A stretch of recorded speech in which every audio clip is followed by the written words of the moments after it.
Du coup, nous, on va vous emmener un peu voyager vers la conquête de l'espace.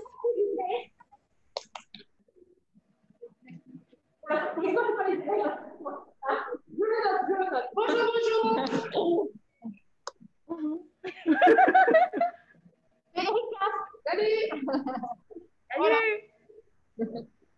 Alors, du coup, voilà. Nous, on va essayer de vous emmener voyager vers la conquête de l'espace en vous racontant un peu notre histoire, notre parcours et ce qu'on fait aujourd'hui, notre métier, et en vous donnant quelques petits conseils. N'hésitez surtout pas à nous arrêter pendant la présentation si vous avez des questions et échanger avec nous, quoi. Voilà. Oui. Du coup, commençons. Coucou, c'est nous. Donc, moi, c'est Mélodie, je suis réunionnaise. Je travaille en tant qu'ingénieure chez Airbus Defence and Space, donc côté spatial. Et bon, il y a un petit smiley qui parle de moi. Je suis plutôt quelqu'un de positif, d'enjoué et tout en train de rigoler, même pour n'importe quoi. Voilà. Approche-toi bien du micro, Mélodie, quand tu parles, parce qu'on voit vraiment la différence quand tu es devant et derrière. Voilà. Ça marche. Et moi, ça va, vous m'entendez? Oui, oui, oui. Du coup, moi, c'est Oumaïma, alias Oums. Bon, moi, je viens pas de l'île de la Réunion. Hein. Dommage pour moi. Mais je suis d'origine tunisienne et moi aussi, je suis ingénieure dans Airbus Defence and Space. Je suis une grande rêveuse et comme je le dis là, je défends que l'impossible peut être possible si on le veut vraiment. Voilà, donc je suis une personne pisse, c'est pour ça que j'ai choisi cette émoticône. Voilà. Donc, on va vous présenter un peu les métiers du spatial. Il y en a plusieurs. Donc, ce qu'on préfère faire, c'est de vous montrer une vidéo qui va permettre de vous... On va vous mettre dans l'ambiance et vous faire rêver comme nous, ça a pu nous faire rêver. Voilà, donc j'espère que ça va vous transporter. Hein. Alors, est-ce qu'on l'a ici? Attendez, il faut que j'arrive.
avez pu voir. Ça fait rêver, non? Nous, ça nous fait rêver. Bon, du coup, ce qu'on vous propose, c'est de rentrer plus en détail, un peu plus en détail de ce qu'on fait vraiment dans nos métiers. Ah, bah, c'est moi qui commence.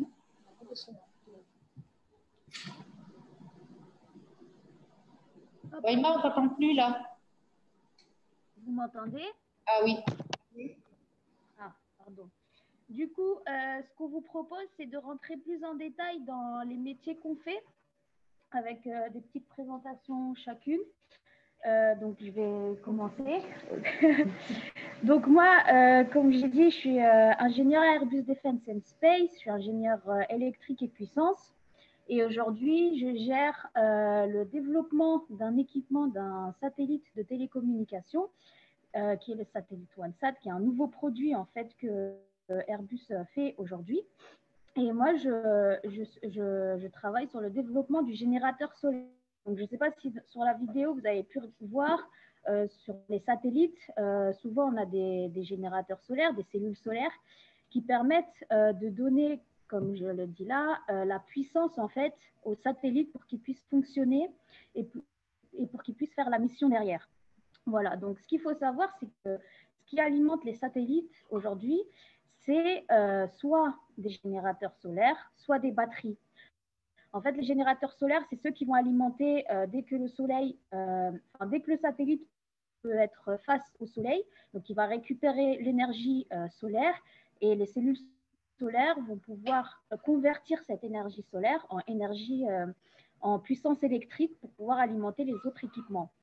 Sauf que le satellite, il tourne en fait autour de la Terre et parfois il est en ce qu'on appelle des zones d'éclipse, des zones où le soleil ne parvient pas sur le satellite. Et donc là, on va switcher sur les batteries. Donc le générateur solaire, en même temps qu'alimenter le satellite, il va aussi charger les batteries. Et donc en éclipse, là, le satellite va fonctionner grâce aux batteries. Donc c'est pour ça que là, j'ai mis deux switches. Donc, parfois, c'est alimenté par le générateur solaire et en éclipse, c'est alimenté par les batteries. Et dans le département où j'étais, j'ai aussi travaillé sur les batteries pour le spatial, mais aussi pour les avions. Donc, je pense que vous savez que Airbus aussi est en train de pousser pour avoir des avions électriques. Et donc, j'ai travaillé sur le développement de certaines batteries pour des avions électriques ou des petits avions. Voilà. Donc là, je vais plus rentrer en détail sur qu'est-ce que c'est en fait, de quoi est composé le générateur solaire. Le générateur solaire, on va dire, c'est deux grosses parties. La première partie, c'est ce qu'on appelle le PVA, qui est le photovoltaïque assembly. Donc c'est la partie où on va avoir les cellules solaires. Sauf que les cellules solaires, donc, qui est la partie, on va dire, principale qui va venir faire la fonction de conversion solaire vers puissance électrique, doit être protégée parce que dans l'espace, on a plusieurs composants qui vont dégrader la cellule, ce qu'on appelle les irradiations. Donc en fait, on a des électrons et des protons qui vont venir et qui vont venir dégrader le matériel qui compose la cellule. Ça, nous, on ne l'a pas beaucoup sur Terre parce qu'on est protégé par l'atmosphère qui les arrête, mais dès qu'on sort de la Terre, il faut savoir qu'il y a beaucoup de ces particules-là qui dégradent beaucoup de matériaux. Donc, ce qu'on fait, nous, dans le spatial, c'est surtout de voir si les matériaux qu'on utilise sur Terre, on va aller les tester parce qu'on a des labos ici qui vont retransmettre, on va dire, cet effet d'irradiation et voir si les matériaux qu'on va utiliser peuvent résister pendant 15 ans, parce que les satellites de télécommunications, c'est pour 15 ans, pendant 15 ans, ces effets d'irradiation. Voilà. Et donc, nous, pour protéger ces cellules solaires, on va protéger ce qu'on appelle la face avant et la face arrière des cellules. Donc, la face avant va être quelque chose de transparent pour que les rayons du soleil puissent toujours traverser cette protection avant et venir taper la cellule. Donc, on va mettre ce qu'on appelle du cover glass. Donc, en fait, c'est des bouts de verre. Et moi, durant mes années, là, on travaillait sur les nouveaux générateurs solaires, donc des générateurs solaires plus légers, plus flexibles et plus fins. Et donc, on a aussi regardé du verre en face avant, mais transparent. Voilà. Donc, par exemple, on est parti tester les verres qu'ils utilisent sur les iPhones, sur les téléphones. On est parti les tester et voir si ça tenait les irradiations. Il faut savoir que beaucoup d'entre eux, quand on faisait les tests d'irradiation, ils jaunissent. Et donc, si ça jaunit, ça bloque les rayons du soleil. Là, on a un mauvais rendement. Donc, on a une mauvaise récupération du flux solaire et nous, ça ne nous va pas. Donc, on a fait des tests de plusieurs composants. Certains d'entre eux ont pu passer les tests et être utilisés. Donc ensuite, on a les cellules solaires. Donc là, je vous ai mis une cellule solaire typique qu'on utilise. Il faut savoir que en fait, les cellules solaires qu'on utilise dans le spatial sont celles qui ont le plus haut rendement de toute technologie de cellules solaires qui existe sur Terre. Voilà, donc ce n'est pas celle que vous allez voir un peu partout dans les parkings, à l'air libre, là. Je ne sais pas comment on dit ça, aériens ou les toits de maison qui sont faits en silicium. Là, c'est vraiment très spécifique au spatial, justement, pour pouvoir être robuste aux irradiations. Et ils ont un très haut rendement pour pouvoir tenir ces 15 ans, en fait, parce que pendant 15 ans, on ne peut pas aller les changer et mettre d'autres cellules. Et en face arrière aussi, donc en face arrière, on va mettre du nid d'abeille. Donc ça, c'est ce qui est standard. Le nid d'abeille, en fait, c'est, comment dire, c'est 2 couches de carbone et au milieu, on a soit de l'aluminium, soit du carbone, qui est comme une niche d'abeille, qui est, je sais pas comment, c'est un peu ça, ouais, ça ressemble, voilà. Mais aujourd'hui, donc dans OneSat, qui est un produit très très compact, on va regarder d'autres aussi supports à ces cellules solaires qui vont être plus fins et plus flexibles, voilà. Donc ça, c'est la grosse partie, on va dire, photovoltaïque. Et ensuite, il y a aussi la partie mécanique, en fait. Parce que quand on va lancer notre satellite, le satellite, il faut qu'il rentre dans la coiffe de la fusée. Et donc, il faut qu'il soit très compact. Surtout OneSat, le produit OneSat, vraiment, l'objectif, c'est d'avoir un produit très compact pour pouvoir envoyer plusieurs satellites à la fois et pour pouvoir mettre de plus grosses antennes, pour avoir plus la fonction, on va dire, du satellite que des équipements qui permettent de l'alimenter. Et donc, pour être compact, il y a eu plusieurs études qui ont été faites pour avoir quelque chose de compact au lancement. Et ensuite, comme la puissance demandée, elle est très importante, il faut que tout ça se déploie dans l'espace et qu'on puisse avoir tout le PVA exposé au soleil. Et pour faire ce déploiement, c'est la partie mécanique qui permet de le faire. Donc là, je vous ai mis 2 photos en fait de satellites plus standards. Ce n'est pas forcément le OneSat. Le OneSat, il est toujours en développement, mais après, j'aurai une vidéo, je pense qu'il le montre. Donc là, on voit sur le satellite en stocké les panneaux du générateur solaire qui sont collés au mur du satellite. Et ensuite, donc il y a des parties mécaniques qui vont venir déployer, et c'est comme ça qu'on a tout le générateur solaire déployé au vol. Donc la partie mécanique est super importante parce que ça va, en gros, tout doit être fait à distance et tout doit être fait en one shot. Si on a un problème sur la partie mécanique et que le générateur solaire ne peut pas se déployer, on ne peut pas alimenter notre satellite et notre satellite va servir un peu à rien dans l'espace. Les batteries, elles ne peuvent pas maintenir une durée de vie de 15 ans. Elles ne peuvent pas. Voilà. Et donc là, c'est une autre partie sur laquelle on se focus quand on développe le générateur solaire. C'est l'assemblage de tout ça et les tests. Donc les tests, c'est super important. Il y a plusieurs tests qui sont faits sur la partie électrique, sur la partie mécanique, sur la partie thermique aussi. Par exemple, sur OneSat, le générateur solaire, il va avoir des températures entre moins 220 degrés et plus 180. Et donc, il faut savoir que les matériaux, quand vous les faites passer de moins 220 à plus 180, moins 220 à plus 180 en cycle, tout se déforme en fait. Et ça aussi, c'est quelque chose qu'on regarde avec les tests, c'est comment tout se déforme par rapport au reste et si on n'a pas des casses. Donc, tout ça, on va le garantir au sol déjà et pour pouvoir envoyer de manière sereine. C'est pas facile. Donc là, je vous mets un peu, comment dire, le développement, comment ça se passe en fait. Donc d'abord, la première étape, ça va être la recherche et le développement. Donc ça, c'était mes premières années à Airbus Defence and Space. J'ai travaillé plutôt sur ça. La recherche et développement, c'est, on part d'une page blanche. On vient nous dire, voilà, on a ce problème-là, comment on peut le résoudre? Donc, on a le problème, la page blanche, et comment on va vers une solution. Donc, moi, ce que j'avais fait dans mon équipe, je travaillais beaucoup avec un expert technique qui, lui, m'a permis d'apprendre beaucoup. Et moi, j'étais plus celle qui va ramener les idées folles. Et combiner les deux, c'est super. Parce que du coup, avec mes idées folles, lui, il va dire, attends, ça, on l'a déjà fait, ça marche pas, ou ça peut marcher, et on creuse ensemble, en fait.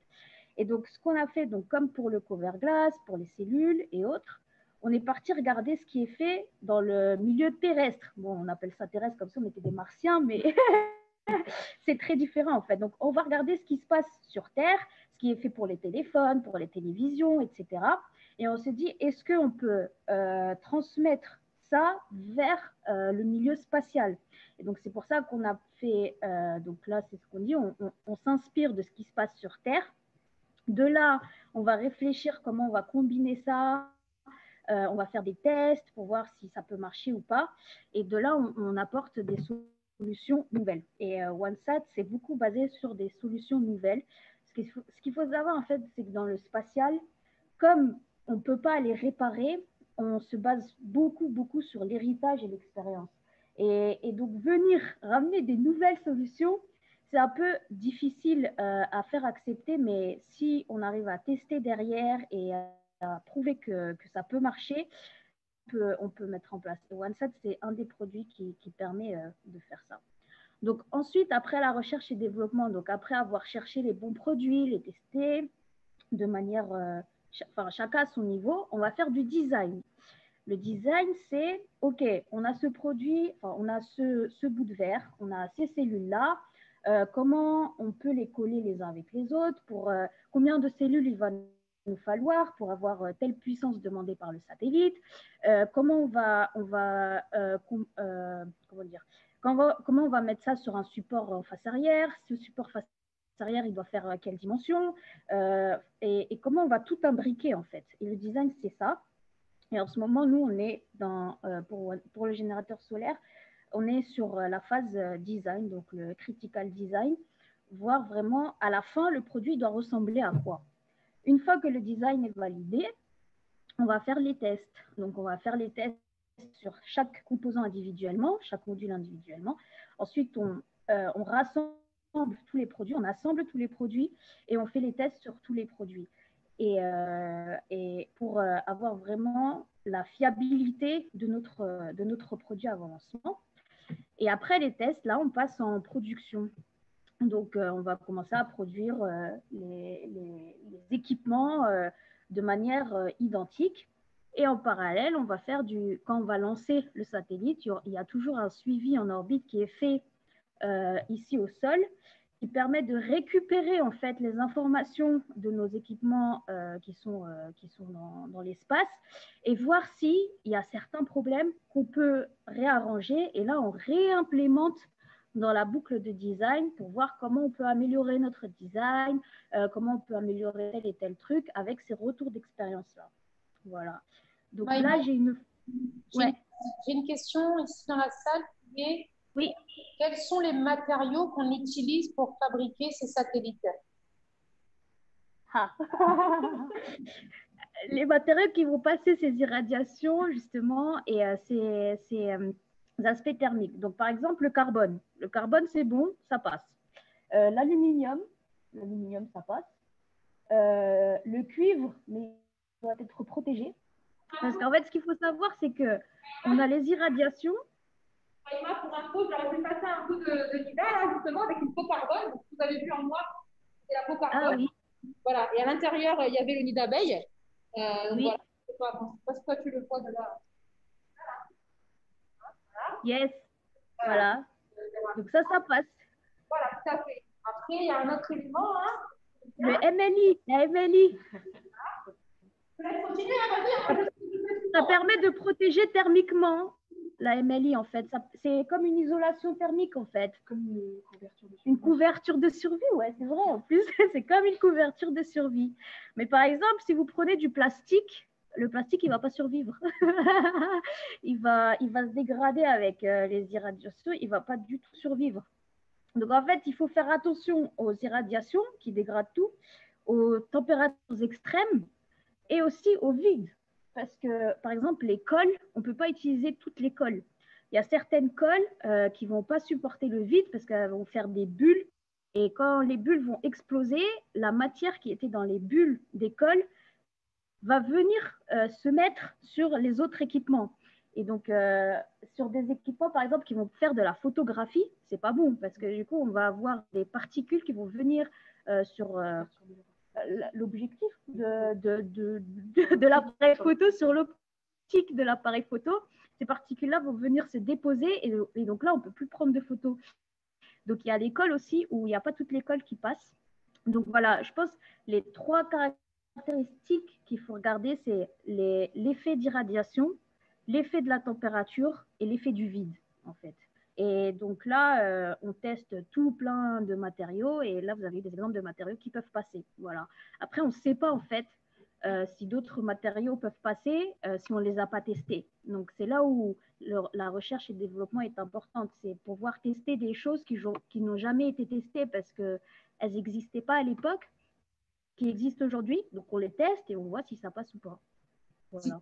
Si je peux donc ajouter, Waima, donc tous matériaux peuvent être utilisés dans le spatial seulement sous la condition qu'ils subissent des tests pour valider et qualifier leur capacité de supporter les conditions de l'espace, température et autres paramètres. Et la durée aussi, ouais. Ça dépend aussi de la durée des missions. Si c'est pour lancer quelque chose qui va durer 4 jours, là, on peut tout lancer, on va dire. Mais si c'est pour quelque chose qui doit tenir 5 ans, 10 ans, 15 ans, là, c'est pas la même robustesse. Comment on dit en français? C'est pas le même effort qu'on va demander aux matériaux, quoi. Voilà. Les universités fabriquent aussi leurs propres satellites. Hein. C'est pas ouais, les petits nanosats, ouais. Airbus. Exact. Voilà. Je ne sais pas si vous avez d'autres questions. J'espère que c'était clair. Je n'ai pas utilisé des mots compliqués, ça va. Ouais, je sais pas. Non, je crois pas. Hein. Du coup, je te laisse, Mélo. Ouais, c'est pas après. Bon, du coup, je prends le relais. Je me suis dit peut-être que je vais repartir vers un peu plus général d'abord. Donc oui, chez Airbus, vous connaissez peut-être Airbus qui fait des avions. Nous, on est dans la partie Airbus qui fait des satellites. Comme l'a dit Maïma, vous pouvez avoir différentes tailles de satellites. Donc les plus gros, généralement, sont les satellites de télécommunication. Le satellite OneSat d'Umaima est un peu plus petit. Enfin bon, voilà, il y a un peu toutes les tailles. Chaque satellite sera sur une orbite particulière aussi. Donc, je vais en parler après dans mes prochaines slides. Du coup, moi, pour situer un petit peu, au sein d'Airbus, je suis sur ce qu'on appelle les segments sol, parce que le satellite qui est dans l'espace, en orbite autour de la Terre, mais comment on va faire pour l'opérer? Il va falloir qu'on puisse récupérer les informations. Donc, du coup, on a ce qu'on appelle un segment sol, où il y a plusieurs personnes qui travaillent pour pouvoir justement récupérer ces informations-là. Donc, sur la slide que je vous montre, vous avez 3 parties, on va dire. Donc, la partie utilisateur, là, ça va être des personnes, ça peut être vous, sur la vidéo qu'on vous a montrée au début, il y a des militaires qui sont dans des coins reculés, dans le désert, sur un bateau, dans un avion. Voilà, donc les satellites de télécommunication notamment vont permettre de donner un accès téléphonie, de la connexion Internet. Ce sont des satellites aussi qui vont permettre qu'on ait la télévision chez nous. Donc voilà, le segment utilisateur, c'est ceux qui vont utiliser on va dire le final sur Terre. Ensuite, on a une autre partie, donc le segment sol, comme je vous disais. Sur ce segment, il y a pas mal de choses. Donc là, vous avez une photo qui montre un peu une salle de contrôle d'un satellite. Donc vous voyez que les personnes sont derrière des écrans. Et en fait, ils vont s'assurer que le satellite va bien. Donc, est-ce que les panneaux solaires dont parlait tout à l'heure Oumaima, il n'y a pas de souci? Est-ce qu'au niveau électrique, ça fonctionne bien? Au niveau de la thermique, ça ne chauffe pas trop? Donc, voilà, eux, ils tout ça. Et à côté, ils vont aussi pouvoir envoyer des ordres au satellite, donc ce qu'on appelle des télécommandes. C'est la flèche qui monte vers le satellite. Et en retour, le satellite va envoyer ce qu'on appelle la télémétrie, donc la flèche qui redescend, dans laquelle on va pouvoir trouver plusieurs infos, donc notamment sur l'état de santé du satellite, et aussi sur, si on lui demande de réaliser une mission, il va nous dire oui, je l'ai bien réalisé, ou non, il y a un problème. Donc voilà, là c'est la partie spatiale avec le satellite. Sur cette planche, je vais vous parler notamment donc, des missions observation de la Terre. Donc, je vous disais tout à l'heure, il y a des satellites de différentes tailles, mais aussi des satellites qui remplissent différentes missions. Donc, comme son nom l'indique, observation de la Terre, il va observer la Terre et prendre des photos. Ça peut être utilisé, par exemple, pour les militaires. Bon, vous verrez après que j'ai travaillé dans l'armée de l'air, donc je reviens souvent aux militaires. Mais voilà, pour les militaires, savoir avoir des vues du terrain depuis le spatial, ça donne des données qu'on ne peut pas avoir quand on est à pied ou même en avion et qu'on passe trop vite au-dessus de la zone. Ça peut être utilisé aussi dans le civil. Oui, exactement, Google Maps. Ou alors, je sais que ça se fait aussi quand il y a des catastrophes naturelles et tout, les satellites prennent des photos, ça peut aider également. Donc voilà, vous avez plusieurs utilisations d'un satellite d'observation. Donc sur cette planche, il faut le voir dans ce sens-là. Donc ça commence ici avec l'ordinateur où on va demander une image. Donc si l'image existe, il y a un catalogue, elle est archivée, on va nous la retransmettre. Donc oui, voilà, ton image existe déjà, la voilà. Et si ce n'est pas le cas, dans ce cas, on va créer une requête qui va arriver au centre de mission et qui, lui, va faire ce qu'on appelle une planification. Donc, en gros, il va recevoir des requêtes de plusieurs personnes. Oui, moi, je veux une photo de Venise. Oui, moi, je veux une photo du Grand Canyon aux États-Unis. Enfin, voilà, de plusieurs parties de la Terre. Et il va dire, bon, OK, le satellite va passer à cet endroit à ce moment-là, je vais pouvoir prendre ces photos-ci. Quelques heures plus tard, il va passer là, je vais pouvoir prendre ces photos-là. Donc, en gros, il va planifier toutes les requêtes et, OK, dans l'ordre, on va faire ces photos-là comme ça. Ensuite, on a à nouveau le centre de contrôle, ce que je vous ai montré sur la planche précédente, qui lui va dire, bon, j'envoie la télécommande au satellite, tu vas me faire ça. OK, d'accord, le satellite prend ses petites photos. Ensuite, ça redescend via la TMI, donc télémétrie image cette fois-ci. Et ce que je peux vous dire, par exemple, si vous voyez sur cette photo, là, ça représente la Terre. Donc, en fait, les traits en bleu, c'est le passage du satellite, ça représente la trace au sol du passage du satellite donc sur Terre. Vous voyez que, par exemple, ici, on n'est pas très loin de voilà, l'Afrique du Sud, donc de vous, et on peut prendre des photos de la Réunion.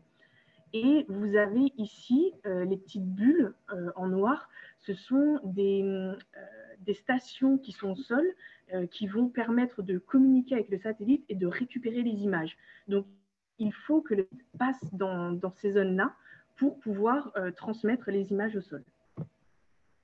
Et voilà, après, la boucle est bouclée. N'hésitez pas si vous avez des questions. Si, voilà, nous, on baigne tout le temps dedans, on est dans la technique. Donc, s'il y a des termes qui, pour vous, et sûrement, ne sont pas assez clairs, n'hésitez pas à m'interrompre. Et enfin, sur une dernière slide, je vais vous parler des satellites, enfin, de la mission télécom, donc télécommunication. Tout à l'heure, je vous disais, ça permet de donner de la téléphonie, de l'Internet sur des bateaux, sur des avions, dans des parties reculées. Donc, du coup, vous avez à nouveau ici un centre de mission pour cette fois-ci dire OK, satellite, moi, je veux que tu me crées un canal de tel point à tel point pour pouvoir donner à Monsieur X de l'Internet. Donc, ces instructions sont ensuite envoyées à notre centre de contrôle et elles vont ensuite être envoyées via ce qu'on appelle les gateways. Donc là, vous voyez, ce sont à nouveau des stations au sol qui vont pouvoir envoyer ces requêtes au satellite. Et là, vous avez donc User Application. Désolé, on a laissé les slides en anglais parce que ça vous montre aussi que quand on est ingénieur, ben, il faut savoir parler anglais. Et que, moi en tout cas, je pense que c'est le cas aussi pour Umaima. Tous les jours, la documentation, c'est en anglais. Quand j'échange avec mes collègues anglais, ben, forcément, c'est en anglais. Donc voilà. Bref, donc, une fois que le satellite a reçu la requête pour lui dire « Ah, il faut que je donne de la connexion à un tel », ici, là, vous voyez, donc, je vous ai représenté les avions, les bateaux, et puis ça peut être aussi des GSM avec vos portables. Ça peut être, je ne sais pas si ça existe encore à La Réunion, désolée, je suis peut-être un petit peu trop vieille maintenant, mais à l'époque, quand j'avais votre âge, chaque maison avait une petite parabole, une petite antenne. Et en fait, cette antenne permettait de récupérer le signal des satellites pour dire « Ah, on a la télé !» Donc, voilà. Pardon? Il y en a encore là. Il y en a encore. Ben, voilà. J'ai une petite anecdote là-dessus d'ailleurs. Nous aussi en Tunisie, on a ça. Et quand j'ai montré à ma mère, je lui ai dit je travaille sur les satellites, elle ne savait pas ce que c'était. J'ai montré une photo, elle m'a dit je travaille dans les paraboles en fait. Donc c'est vrai que c'est la partie qu'on peut voir puisque c'est la partie qui est au sol. Mais en l'air, il y a des satellites. Ce que j'ai peut-être oublié de vous dire aussi, donc si je reviens à la slide précédente, les satellites d'observation, ils sont sur ce qu'on appelle une orbite basse, donc ils sont plutôt proches de la Terre. Ils vont passer souvent au-dessus d'un même point, alors que les satellites de télécommunication, ils sont à une orbite où, en gros, dans le ciel, ils sont fixes. Par exemple, le soir, vous pourriez voir des étoiles. Si une étoile, elle scintille vraiment beaucoup, beaucoup, il y a des chances pour que ce soit un satellite de télécommunication. Ces satellites-là sont donc disponibles, on a mis H24, non c'est J24, enfin 7 jours sur 7 et 24 heures sur 24, voilà c'est ça. Et donc du coup, tout à l'heure je vous montrais, c'est pareil au sol, vous avez tout un réseau de stations qui vont dans différents pays, qui vont permettre de pouvoir échanger avec le satellite régulièrement. Donc voilà, moi, où est-ce que je me situe dans mon travail actuellement? Alors, je suis plus dans la partie mission, ici, avec le trafic et tout. Je travaille sur un produit qui est censé pouvoir envoyer des commandes au satellite et lui dire bon, bah, je veux que tu me passes ça.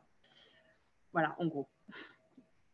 Je ne sais pas si vous avez des questions en particulier sur ces 3 slides que j'ai présentés. Sinon, on passe à la suite.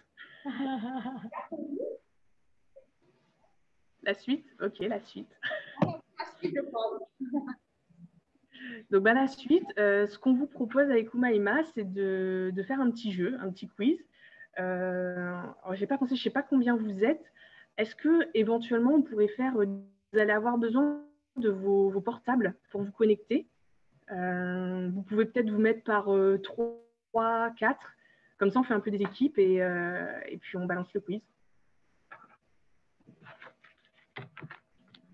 Du coup, il faut que vous vous connectiez à kahoot.it. Et nous, on va le faire aussi, mais... Ouais, vas-y, je te laisse faire peut-être. C'est là. Tu l'as vu? Oui. Il faut attendre que ça dégage. Non, attends. Il faut mettre le partage en pause. Non, c'est pas d'accord. Non, il faut que tu continues à partager. Attends, juste, je prends le truc. Ouais. Tu repartages. Celui-là? Ouais, je vais repartager. Il faut que je fasse différentes manips. Et on va vous donner un login pour vous connecter.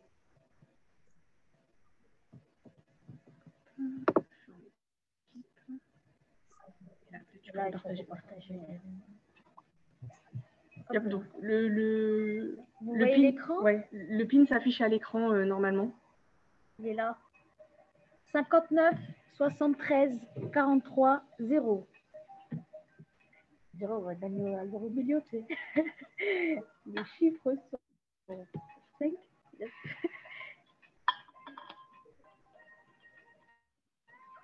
Vous avez formé les équipes?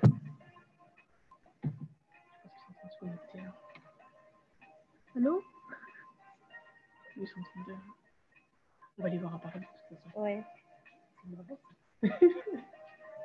Là, il y a les questions aussi? Oui, oui, c'est vrai. Comme ça, entre chaque question, on peut parler un petit peu.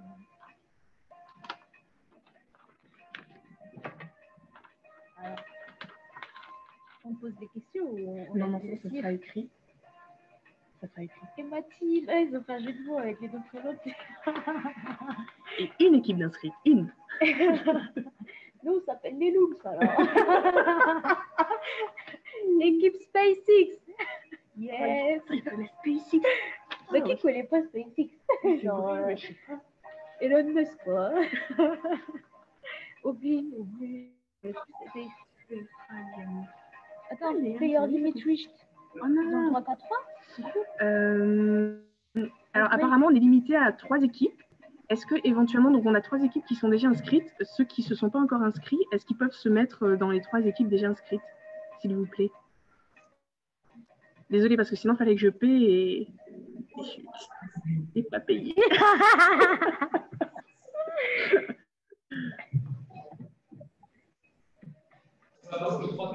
Oui, en fait, c'est parce qu'elles sont limitées en équipe.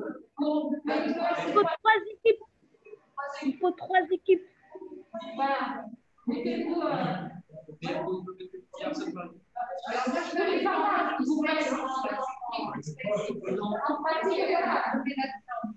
SpaceX, quand même, il manque des meufs. Hein. L'équipe SpaceX, là, il vous manque des filles. Hein.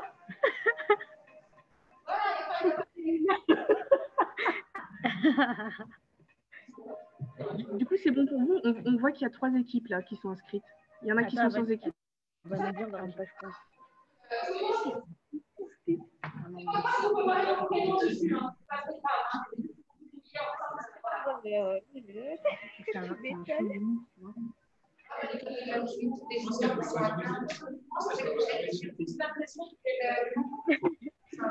Ah oui, je pense que. Alors, attends, regarde, on a 2 secondes d'équipe là. Ils sont apparus. Vous avez vu les filles? Vous avez 3 équipes? Nous, on voit 3 équipes actuellement. Choco Banana, DIL et équipe SpaceX. Voilà. Moi, j'arrive pas à me connecter. C'est suffisant? Oui, c'est bon pour nous. Ouais. Ouais. On peut pas un peu. Non, d'accord. Ok. C'est pas grave. On est pas non, ça veut dire dans le nom, ouais. On fait avec ça. Bon, allez, parce qu'en fait, on n'a pas pu mettre plus de 3 noms par équipe. D'accord. Voilà. Donc, bon, c'était juste pour vous signaler ça, mais c'est pas grave. Il y a un groupe quand même. Ok, ça roule. Ça marche. Vous êtes prêts? Parti. Prête. Donc, du coup, là, ça va être un quiz sur le spatial en général. On lance? C'est parti.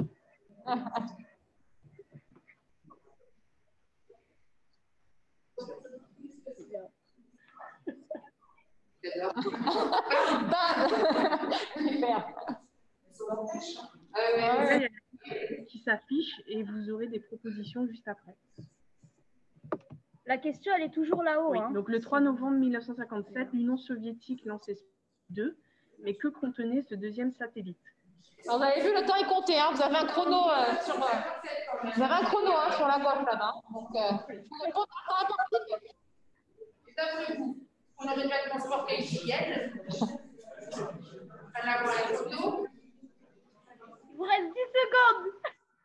Ouais, 4, 3, 2, 1, c'est fini. Alors, il y a une équipe qui a mis vert. Ah, d'accord. Vert, c'est quoi? Un appareil photo. Ouais, d'accord. Alors, du coup, c'était une chienne. C'est le premier être vivant à être allé dans l'espace. Et bon, la pauvre, elle est morte quelques heures dans la capsule, mais voilà. C'était une chienne, Laika. Elle s'appelait Laika. Ouais, Laika. Vous en avez entendu parler déjà ou pas du tout? Ouais. Ouais, première chaîne dans l'espace, c'est ce qu'elle disait. Et tu disais qu'elle était morte d'une tumeur, c'est ce que tu as dit? Non, pardon. Non. En fait, elle est morte, ils pensent, à cause de la chaleur et de fatigue et tout. Hein. Qu'est-ce qu'ils ont mis? Et du stress. La peau. Ouais, j'avoue. Bon, désolée, j'aurais peut-être pas dû dire ça. Ma soeur, elle a pleuré quand je lui ai dit ça. Allez, la prochaine question. Ah oui, pardon, on voit les scores de chacun là déjà. Donc, SpaceX est en tête. Allez hop. Ah oui. Ce sont nos concurrents. Alors, quelle était la hauteur de l'imposante fusée américaine Saturn V qui contribua au succès du programme Apollon? Donc Apollo, c'est le programme qui a permis à l'homme d'aller marcher sur la Lune. Et là, sur la photo, vous avez, donc c'est la dernière, Saturne V, et en comparaison des autres lanceurs.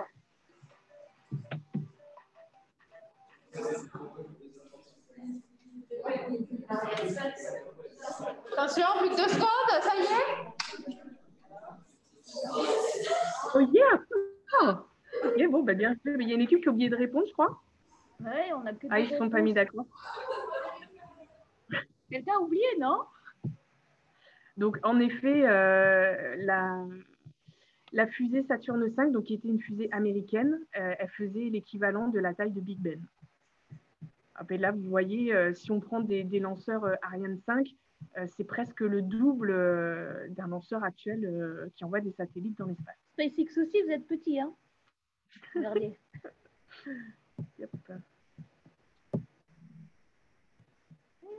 SpaceX toujours en tête. Allez, troisième question.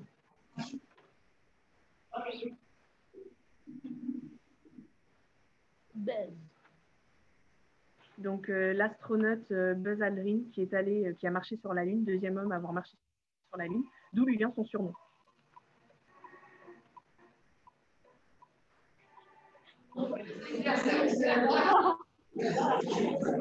Infini et au-delà. C'est pas un indice.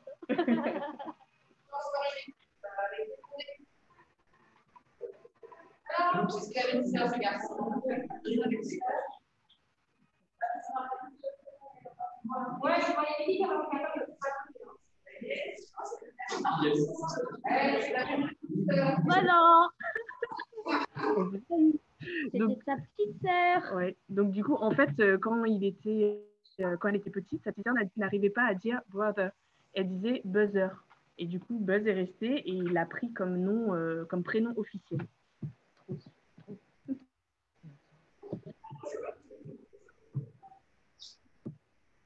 Allez, quatrième question. Alors, combien de temps faut-il pour se rendre sur le Soleil en avion depuis la Terre? Bon, on est d'accord qu'on ne peut pas voler avec un avion dans l'espace, mais imaginons que ce soit possible.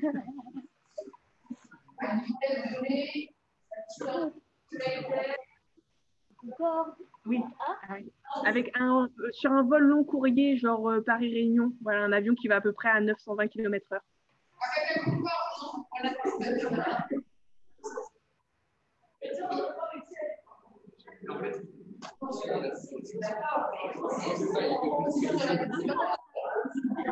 Bien joué. Donc, en effet, ce sera environ 19 ans. La lumière du soleil, par exemple, elle met un peu plus de 8 minutes pour nous parvenir sur Terre, pardon, mais elle voyage à la vitesse de la lumière, donc 300 000 km/s. Alors, 300 000 mètres secondes, pardon. Alors que l'avion, il est à 920 km/h, donc ça ferait une petite trotte pour aller sur notre soleil. Et Chocobana, elle est passée en tête. Ah oui. Non, mais je crois qu'ils sont en égalité, non? Non, mais il y a fight là. Ok, allez, dernière question.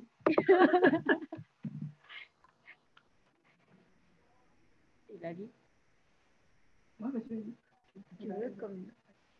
Du coup, sur le vaisseau Apollo 11, il y avait un ordinateur de bord et la question est, quelle était la puissance de calcul de cet ordinateur de bord?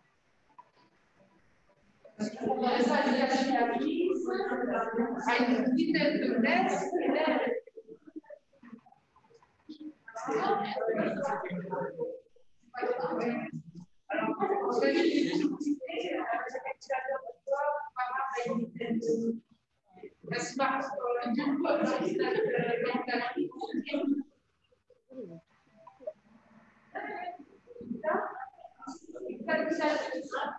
pas mal, hein? Ouais, j'avoue.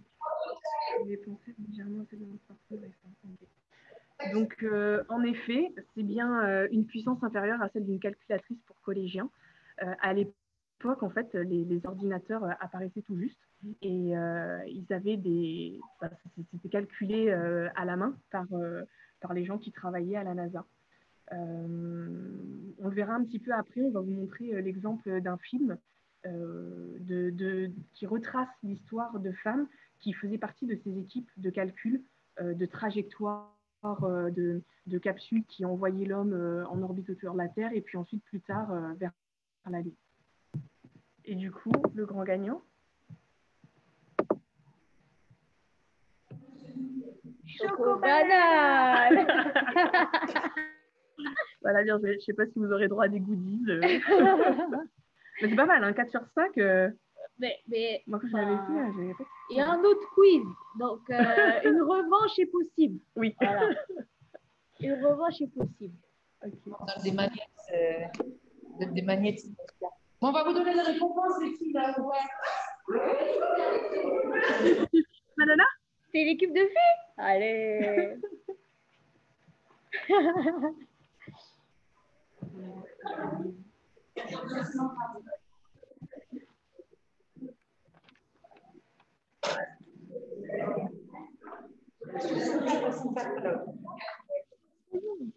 C'est vrai, ouais. Ouais, j'ai besoin de voir la réaction. Ouais, c'est vrai que... Comme ça, et c'est hyper concentré.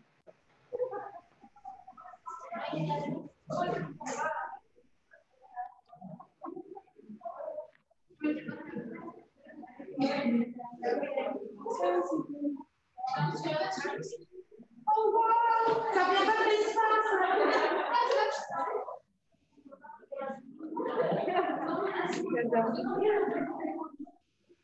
Allez, restez concentrés. On va comme ça, bien profiter de ces partages.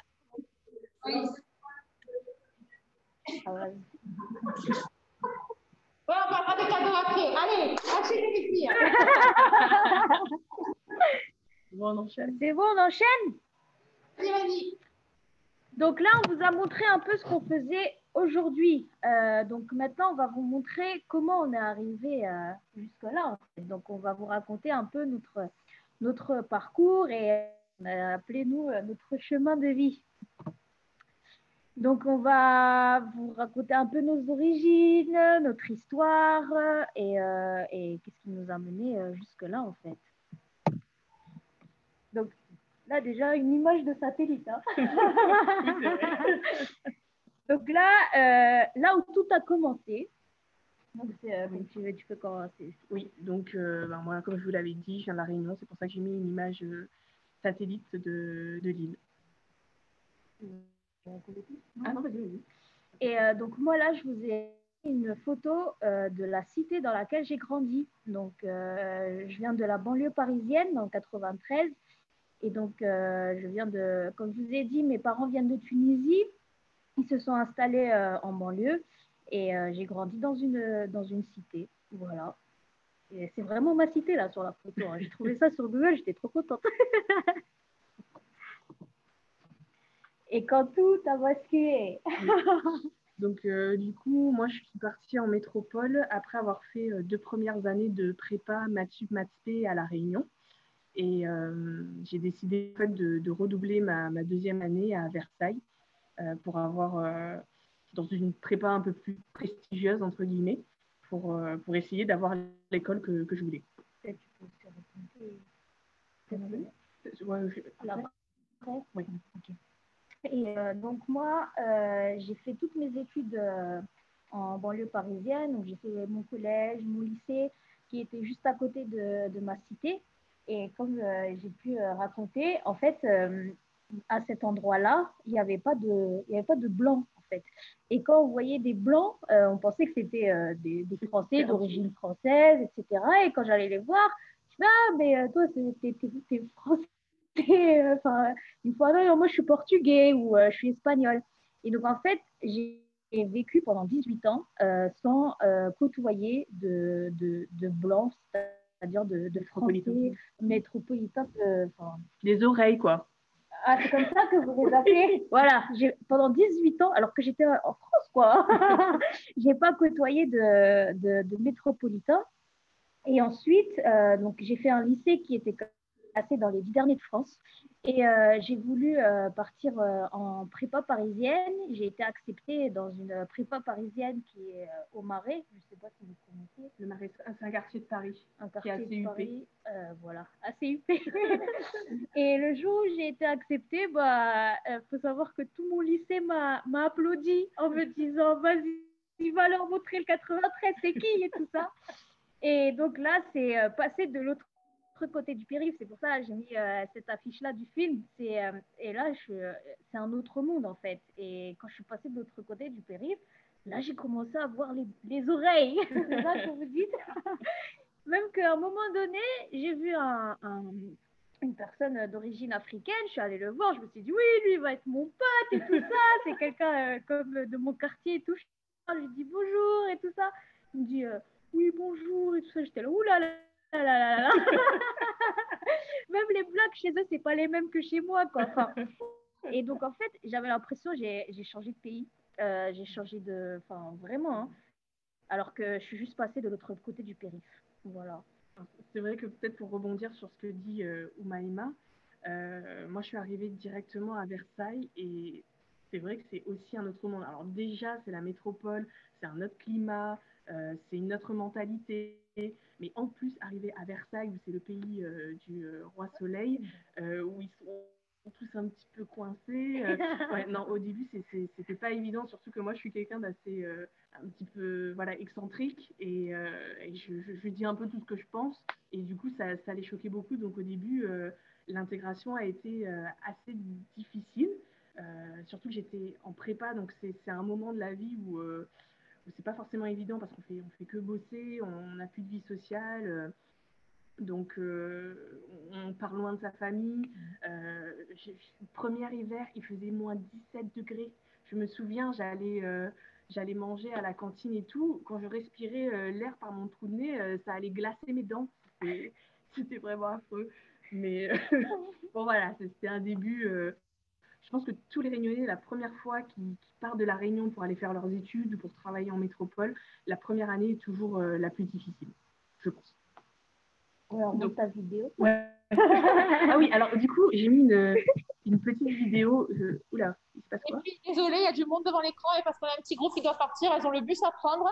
Donc, voilà. Vous Au revoir. Il est là. Donc, du coup, en fait, j'ai mis une petite vidéo. Je ne sais pas si vous connaissez, je pense que vous êtes trop jeune. C'est The Zantine, un sketch créole. Bon, là, c'est plus dans le sens ma tante créole qui va faire la rencontre d'une oreille dans une coloc, mais à La Réunion. Donc, bon, moi, c'était plus d'autre sens, mais je trouvais ça drôle. Mais depuis telle elle a montré une garde, ou la mi-garde de posture, ou pas mon issue, soit pas ici, on m'y croit pas. Eh, où c'est mon douvou? Oh, un Moundouvou. Ah, vous êtes un Moundouvou. Ah, le joli Moundouvou. Oh, le petit Moundouvou. C'est quoi Moundouvou? Où les salauds?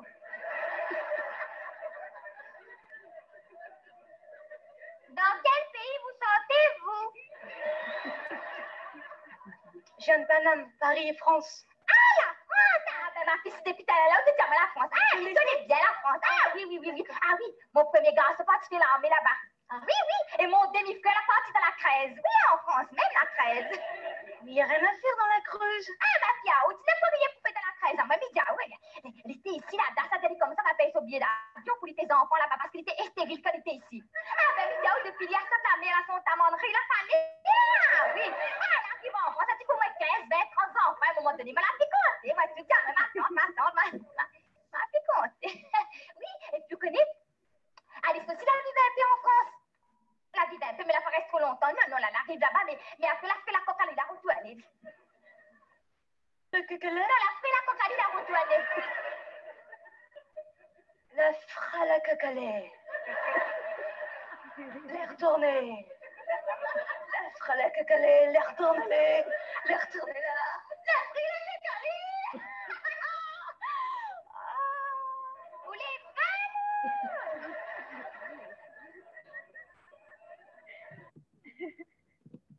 Bon, voilà, c'est un petit extrait pour montrer un petit peu qu'au début, en effet, il y a le choc des cultures. Quand on arrive là-bas, il y en a beaucoup qui ne savent pas où situer la Réunion. Est-ce que vous avez Internet là-bas? Non, non, on vit encore dans les cocotiers. On n'a pas d'eau chaude. Mais bon, après, voilà, c'est le moyen aussi d'échanger, chacun sur d'où on vient et puis de se faire de nouveaux amis. En effet, hein, faut pas...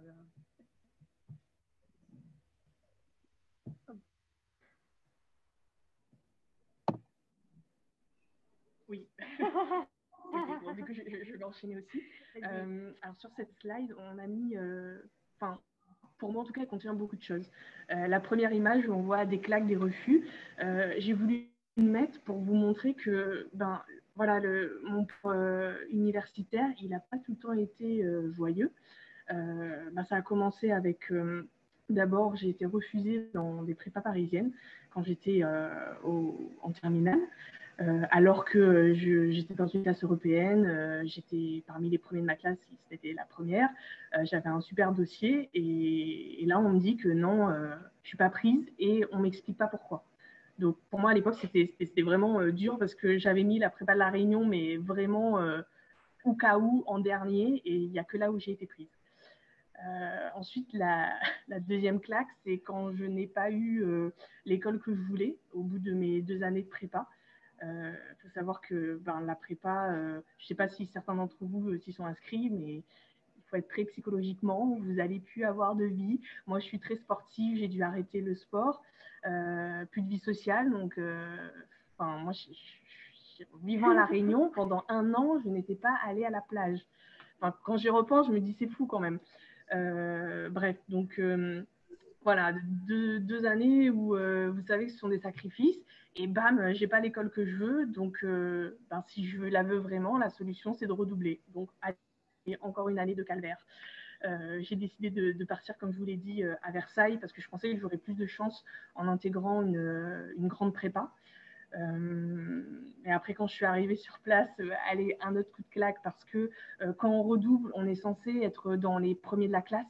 Et moi, j'étais loin, j'étais même après 10, j'étais pas loin de 20. Et je me souviens encore d'une prof de physique qui m'avait regardée, qui m'avait dit mais vous êtes sûr que vous avez déjà fait une 2e année? Et j'étais là, ouais, je suis trop nulle.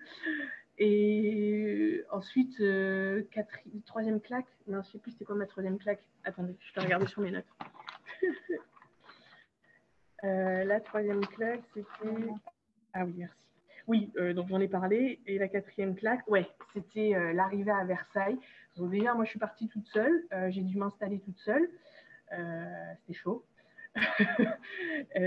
Tout ce qui est administratif et tout, moi je ne me rendais pas compte. À La Réunion, j'étais dans ma bulle, je rentre chez moi, je fais mes devoirs et tout, je travaille. C'est ma mère qui s'occupait de faire à manger, d'aller faire les courses, et on ne se rend pas compte de tout ça quand on est dans sa famille en fait. Premier hiver aussi en métropole, là-bas, donc ici ce sont les fêtes, à La Réunion c'est l'été, vous avez à peu près 1 mois de vacances, un petit peu plus. En métropole, c'est 2 semaines. Donc, on s'est à peine remis de son jour de l'an qu'il faut aller retourner bosser dans le froid et tout.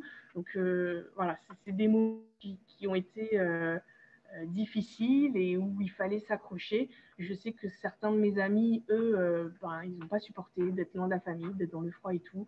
Ils sont rentrés à La Réunion. Je ne les juge pas, hein, mais juste, je veux vous dire, voilà, essayez de persévérer. Si vous avez vraiment un objectif et tout en face, il y a des difficultés, certes, mais il faut continuer à avancer. Maïma, maintenant, va vous raconter un petit peu son parcours à elle. Ouais, du coup, donc, comme je vous ai dit, moi, je viens de la cité. Donc, j'ai fait mon collège. Il faut savoir que dans ma cité, bon, il y a des dealers. J'ai fait mon collège avec des dealers que je connais toujours aujourd'hui. Et donc, mes parents, ils ont cru en moi en me disant oui, je pense que tu peux faire de grandes études, etc. Donc, quand j'étais au collège, je suis allée avec ma grande sœur voir un CEO, donc les conseillers d'orientation à Paris. On était allé à Paris pour leur demander si je pouvais intégrer en fait un lycée parisien de suite. Comme ça, ça m'ouvrirait plus de portes derrière parce que mon lycée qui était à côté de chez moi, il était classé dans les 10 derniers de France, dom-tom compris, je pense. Hein. Et donc, on est allé le voir. Il nous a dit, vous venez d'où? Je lui ai dit, du 93. Il m'a dit,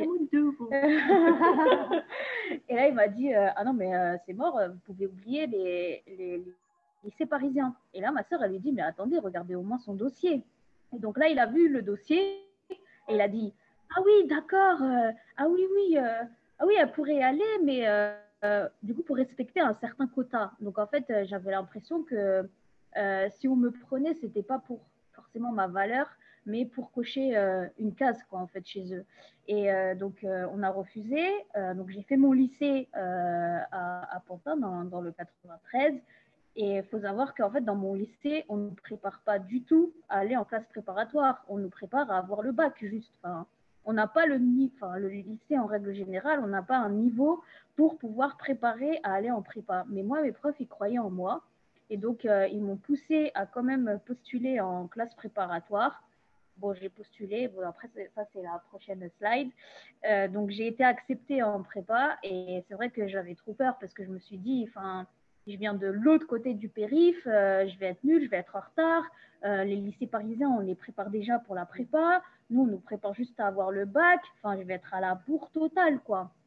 Et en vrai, c'est la prochaine slide, mais en vrai, je pense qu'on se met des bâtons dans les roues tout seul, en fait, parce que quand j'y suis allée, j'ai donné du max, du max, et ça a payé, on m'a respecté, on a respecté mon travail surtout, on m'a pas respecté parce que j'étais un con, mais on a respecté mon travail. Et en plus de ça, la prépa, c'est vrai que c'est dur. Moi, après la prépa, je passais ma vie à la bibliothèque. Je devais rentrer 23 heures à chaque fois à la maison. Mes parents, ils sont là, allez, reste avec nous, raconte-nous ta vie. Tout ça. J'étais là, mais non, j'ai pas le temps, il faut que j'aille réviser. Le samedi matin, il faut se réveiller quand tout le monde fait la grasse mat. Toi, tu te réveilles à 8 heures en train de stresser comme ça là pour faire un contrôle de 4 heures de physique, de maths. Bon, moi, je prenais des Kinder Country, ça aidait perso à passer les 4 heures. Et aussi, j'ai eu un problème de santé. Pendant ma première année de prépa, je me suis fait opérer. Donc, j'ai dû arrêter la prépa pendant 1 ou 2 mois. Donc, j'étais à la maison. Et c'est vrai que la prépa, on dit que c'est beaucoup de compétition. Mais il faut savoir qu'en fait, j'ai réussi à passer ma première année grâce à la solidarité que j'ai pu avoir durant cette première année. Donc, en fait, tous mes camarades de classe ne m'ont pas lâché. Ils m'ont ramené les cours. Ils m'ont aidé à suivre à distance les cours. Et grâce à eux, j'ai pu suivre le programme de la première année. Sachant déjà, quand on est présentiel, c'est chaud. Et franchement, grâce à eux, j'ai pu suivre et passer ma deuxième année sans forcément redoubler. Et donc, voilà, tout à l'heure, on se moquait des oreilles. Et ces oreilles, ils étaient là, quoi. Ils étaient là quand j'ai raté tout ça. Voilà. Et donc, en fait, il faut savoir que là, on vous raconte, nous, nos vies à petite échelle, mais il y a des personnes qui ont marqué l'histoire aujourd'hui, qui ont aussi galéré dans leur vie, et aujourd'hui, ils ont marqué l'histoire, quoi. Et l'un des films qui reprend bien ces grands personnages, c'est Figure de l'ombre. Je ne sais pas si vous l'avez vu. Et donc là, on vous a mis deux extraits qu'on aime bien. Donc, un où c'est une différence à assumer. Donc là où c'est une femme qui a vécu le racisme, en fait, par rapport à sa couleur de peau, mais pas que, aussi par rapport à son sexe. Alors, c'est vrai que si je peux juste compléter un petit peu, remettre dans le contexte, ce film raconte l'histoire de 3 femmes qui travaillent à la NASA à l'époque de la guerre froide, de la conquête spatiale. Et comme je vous disais tout à l'heure, il n'y a pas encore tous les ordinateurs et tout, donc il faut des physiciens, il faut des mathématiciens, on les appelait les calculatrices, parce que tout était fait à la main, tous les calculs étaient faits à la main. Et ces femmes sont noires, et à l'époque, on sent encore le racisme, la ségrégation aux États-Unis. Et non seulement elles doivent se faire une place dans un monde d'hommes, parce que les sciences, c'est beaucoup les hommes. Encore maintenant, ça commence à changer, mais à l'époque, c'était quasiment que ça. Dans ma prépa, je ne sais pas. Oui. Mais en école d'ingé, on était 20 filles sur 100 ou 120. Donc c'est vrai que voilà, c'est des milieux où on ne rencontre pas beaucoup de femmes.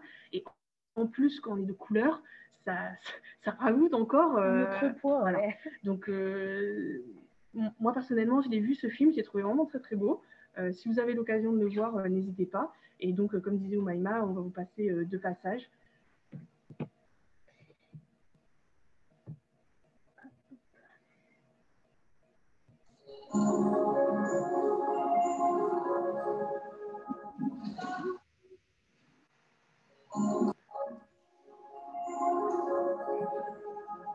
Celui-là, c'est... Ah.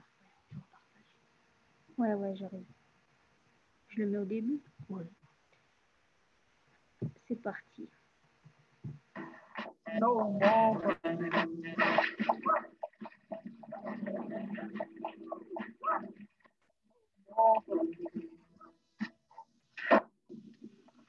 Où étiez-vous passé? Vous n'êtes jamais là quand je vous... Vous l'avez lu. Alors dites-moi où vous passez vos journées. J'étais aux toilettes. Aux toilettes. Aux toilettes, rien que ça. 40 minutes par jour. Et vous y faites quoi? On est à H-0, j'ai beaucoup misé sur vous. Il n'y a pas de toilette pour moi ici. Comment ça, il n'y a pas de toilette pour vous ici? Il n'y a pas de toilette pour moi ici. Pour les gens de couleur, dans ce bâtiment, il n'y a pas de toilette. Et il n'y en a pas dans les autres, sauf au groupe Ouest, à 800 mètres ici. Vous le saviez. Je suis obligée de courir jusqu'à Tombouctou pour me soulager. Quant au vélo NASA, je n'y ai pas accès. Imaginez cela, M. Harrison. Moi, dans mon uniforme, avec ma jupe sous le genou, mes talons. L'exception, c'est les perles. Moi, je n'en ai pas des perles. Les gens de couleur ici n'ont pas un salaire suffisant pour s'offrir des perles. Et je travaille nuit et jour comme un chien en survivant grâce à une cafetière qu'aucun de vous n'en touchez.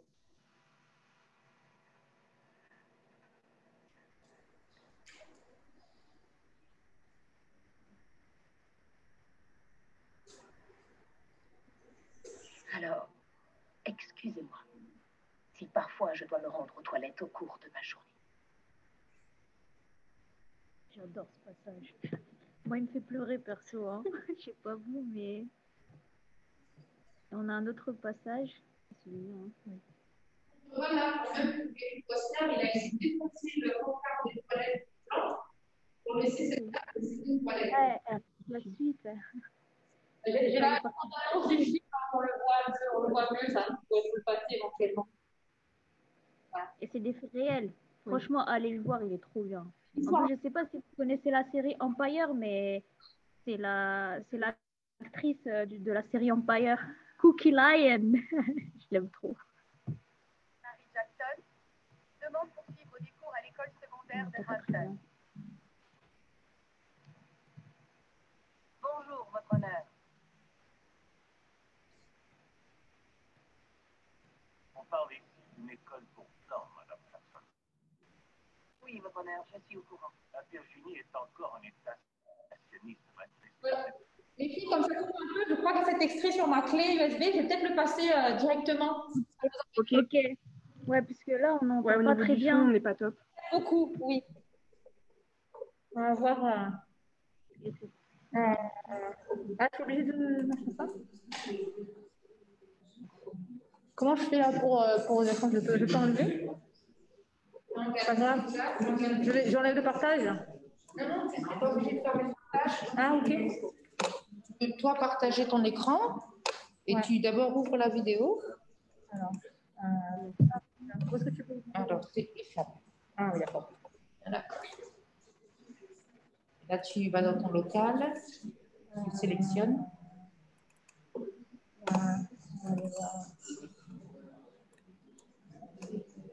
Si je ne me trompe pas, c'est celle où elle arrive dans le... je vais quand même vérifier. Défendre sa thèse, là. Nous parlons d'un lycée pour blancs uniquement, Madame Jackson.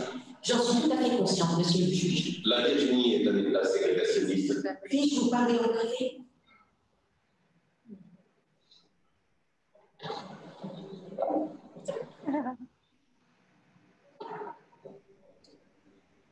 Monsieur le juge, vous êtes bien placé pour savoir qu'il est important d'établir les précédents. Madame Jackson. Vous avez été le premier de votre famille à suivre une carrière militaire. Dans l'US Navy, le premier aussi à entrer à l'université. Tout cela pour dire. J'ai la poursuite de travailler comme ingénieur à la NASA. Pour ça, je dois aller dans un lycée pour blancs et je dois y suivre enseignement. Je serai toujours noire, monsieur le juge. Je n'ai donc pas le choix. Je suis obligée d'être la première. Et pour cela, j'ai besoin de vous. Monsieur le juge, de toutes les décisions que vous rendrez aujourd'hui, combien vont marquer le siècle à venir? Combien d'entre elles feront de vous un précurseur? Voilà. Bon, peut-être que votre extrait est un peu plus long, mais voilà, c'est celui-là. Après, saute en l'air parce que le juge, il accepte. Voilà. Ouais, voilà, c'est ça. C'est ça, c'est ça. Allez. Du coup, vous voyez? Non, vous ne voyez pas. Oui. T'as repris le relais. Ah, c'est belle. Ah. Voilà. Du coup, malgré, on va dire, ce chemin semé d'embûches, on a quand même réussi, on va dire, à réaliser certains rêves. Comme moi, j'ai voulu être ingénieure. Déjà, quand j'étais petite, à chaque fois, je voulais comprendre, en fait, comment telle et telle chose fonctionnait. Typiquement, la télécommande. La télécommande, pour moi, j'hallucinais. Je me disais comment on peut contrôler la télévision de manière, avec zéro lien visible entre les deux. Et quand je demandais à mon père, je dis, mais toi, tu te poses sur ton canapé, tu te poses même pas la question, en mode, mais comment ça marche, tout ce qui se passe autour de moi? Mon père, il me dit, ça marche, pourquoi tu me casses la tête? Laisse-moi regarder la télé, non? Et moi, je pouvais pas, je me disais, non, moi, j'ai besoin de comprendre et j'ai besoin, moi aussi, à mon tour, de créer tout ça. Et ingénieur aéronautique aérospatial, ça, c'est une autre histoire. C'était quand j'allais en primaire. Bon, j'étais une bouboule, hein. Et du coup, j'avais mon gros sac à dos à chaque fois emmené pour aller à l'école. Et j'étais là, mais pourquoi on n'a pas un sac à dos volant? Comme ça, j'ai plus besoin de marcher jusqu'à aller en primaire. Et donc, il faut savoir qu'au collège, j'ai commencé à faire un dessin de ma future voiture volante. Et donc, comment on appelle les ventilateurs? Les hélices, là. Ah oui, les hélices de ventilateur. Les hélices de ventilateur. Moi, ma grand-mère en Tunisie, elle a ça. Et je me disais, voilà, je vais prendre son hélice, je vais la mettre sur ma voiture. Et c'est grâce à ça que ma voiture va pouvoir voler. Enfin, j'avais un mécanisme pour remonter les roues, etc. Donc, c'est par pure flemme, hein, de base. et donc, pour moi, je voulais faire ma voiture volante. Et donc là, dans Airbus Defence and Space, j'ai eu l'opportunité. Ah, ça a coupé. Mince. Ça va peut-être revenir, mais... Non, il y a toujours le signal, ça dépend pas.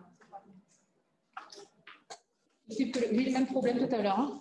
Après, ça a repris. C'est le Wi-Fi de l'autre côté. On a toujours les points, on a toujours les autres. Alors, on va les contacter. Ça vient. On va voir la photo. Vous êtes là? Ça y est, on est là. Ah, mais du coup, ça a coupé où? Pendant le voyage. Ça a coupé après l'histoire du sac à dos et du ventilateur de la voiture volante. Voilà. Ah ouais, ça fait longtemps. J'ai eu le temps de parler depuis.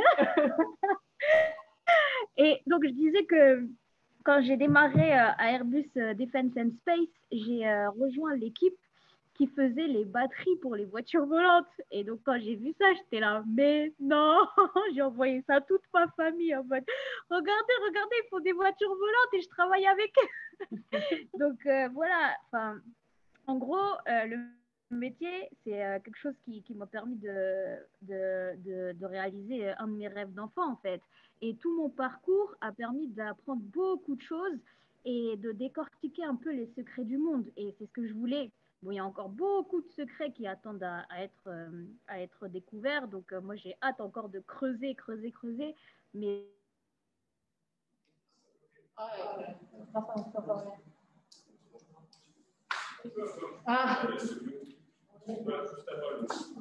Bon, on n'a plus le son maintenant. Votre connexion, ouais, c'est nous. Hein. Ce que je voyais, c'était à travers la télévision, en fait. Et vous êtes là? Oui, on est là. On a vraiment une instabilité côté réseau, Internet. Voilà.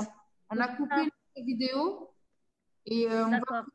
Et s'il y a encore des problèmes, on coupera aussi votre vidéo et on gardera le son. Voilà. D'accord. Ok. Vous voyez toujours la slide de toute façon? Oui, la slide, on la voit, oui. Pas de souci. Donc, ce que je disais, c'est que les voyages aussi avant, moi, les voyages, enfin les pays, etc., je les voyais à travers la télévision. Et grâce à mon parcours, grâce à mon métier et aussi grâce à ma nouvelle situation, bah, ça m'a permis de m'ouvrir au monde, d'aller voyager un peu partout. Même dans le métier, en soi, on travaille dans quelque chose d'international. Moi, je ne vais pas vous mentir, enfin, la première année à Airbus, on m'a envoyé en déplacement professionnel à Hawaï. J'ai déliré. Moi, qui sortais pas de ma cité, quoi. Et donc, ça aussi, c'est un des rêves. Et ça, c'est une image que j'ai mise pour dire que, en fait, si tu as le mindset qui va bien, tu vas attirer des likes et tout ça. Enfin, en fait, tu vas attirer ce que tu veux. Bon, je te laisse continuer parce que sinon, moi, je vais m'éterniser. Je vais juste compléter un tout petit peu en parlant de moi, ce que j'ai pu réaliser à travers mon parcours. Bon, bah déjà, j'ai pu aller dans l'école de mes rêves, entre guillemets, qui s'appelait l'ENSICA à l'époque, et qui est la deuxième école française d'aéronautique et de spatiale. Bon, je ne suis pas comme Maïma, je n'avais pas des rêves de faire voler mon sac à dos. Moi, quand j'étais petite, quand on me demandait qu'est-ce que tu veux faire plus tard, je répondais je voudrais être riche et voyager. Voilà. Après, c'est venu plus tard le rêve des étoiles. Quand j'étais en prépa, je voyais beaucoup d'images de Hubble, le satellite qui prend des photos de l'univers. Et ça me faisait rêver.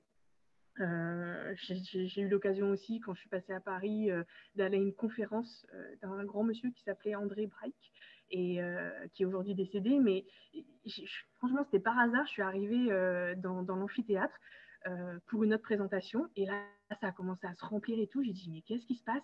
Et quand il a commencé à parler, mais on voyageait avec lui. Il nous parlait il nous montrait des images de Saturne qui ont été prises par la sonde Cassini et il nous expliquait tout ce que les astrophysiciens avaient pu découvrir grâce à ces images. Enfin bon, voilà, moi, c'est à partir de ce moment-là que j'ai voulu travailler dans le spatial.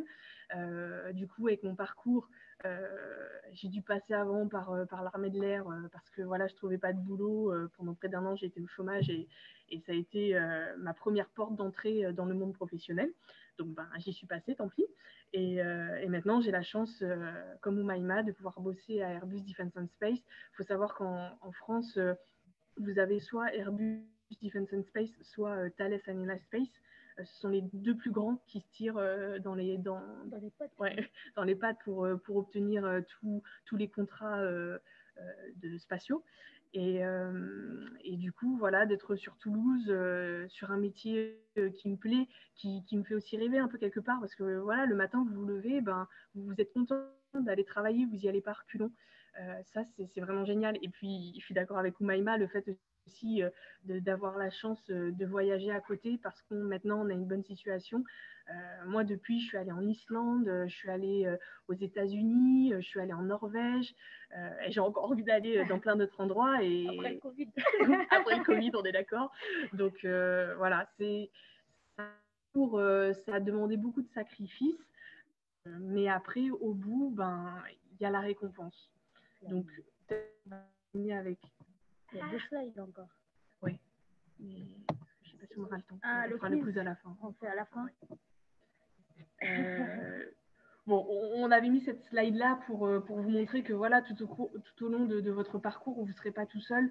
Je vais laisser Oumaima parler de son expérience, mais moi, par exemple, j'ai participé au Talent de l'Outre-mer et en fait, c'est un organisme qui récompense, on va dire, les parcours un peu atypiques et puis méritants. Voilà, c'est ça qu'il disait, méritants. Et c'est tombé aussi à nouveau par hasard. J'ai dit, mais c'est quoi ça? Bon, ben, on va tenter. Et en fait, ben, j'ai été sélectionnée parce qu'ils estimaient que mon parcours était méritant. Vas-y, Oumaima. C'est beau. C'est trop beau. Donc, moi, tout à l'heure, déjà, j'ai parlé de la solidarité. Donc, il y a vraiment des personnes qui sont là, qui nous aident, qui nous soutiennent. Et ça, c'est super important. Et j'ai aussi mis Maison des Jeunes Talents, qui est en fait une association qui m'a aidée pendant mes années. Donc, en fait, j'avais fait une demande d'internat en prépa, mais l'internat, c'était complet, total, et j'avais mis aussi mon problème médical. Et en fait, quand j'ai mis mon problème médical, on m'a demandé d'aller voir l'infirmière. Je suis allée la voir, elle m'a dit, bon, je vais voir ce que je peux faire, parce que tous les jours, je faisais 1 heure de trajet pour rentrer chez moi. 1 heure en temps normal, en soi, c'est pas très important, mais quand on est en prépa, c'est hyper important. Surtout que je restais à la bibliothèque jusqu'à la fermeture, donc jusqu'à 22 h. J'arrivais dans mon quartier à 23 h. Mon père, il devait venir me chercher à la sortie de métro parce que 23 h, c'est un peu chaud, quoi. Donc, j'avais fait une demande d'internat pour être dans ce cadre-là. L'internat était booké. Mais qu'est-ce qu'elle a fait, l'infirmière? Elle a envoyé tout mon dossier à cette maison de jeunes, voilà, à cette association. J'imagine que c'est ce qu'elle voulait dire. Vous nous entendez toujours ou pas du tout? Non, je crois qu'on a perdu. Hein. Bon. Je le rappelle? Je le rappelle? Parce qu'on essaie de couper quelque chose. Leur vidéo ici.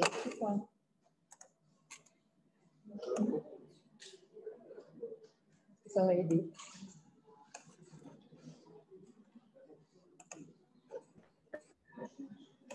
Ah, ça revient. On a plus de son. On a plus de vidéo. Oui, on demande de couper ou on demande de faire les deux parce qu'on a plus. T'as réussi là, à couper là parce que excuse-moi, je te laisse écrire. Je demande s'ils peuvent couper la vidéo. C'est merdique ce résultat. Ouais. Il va falloir créer un petit satellite pour aller améliorer les choses. C'est la 54 là.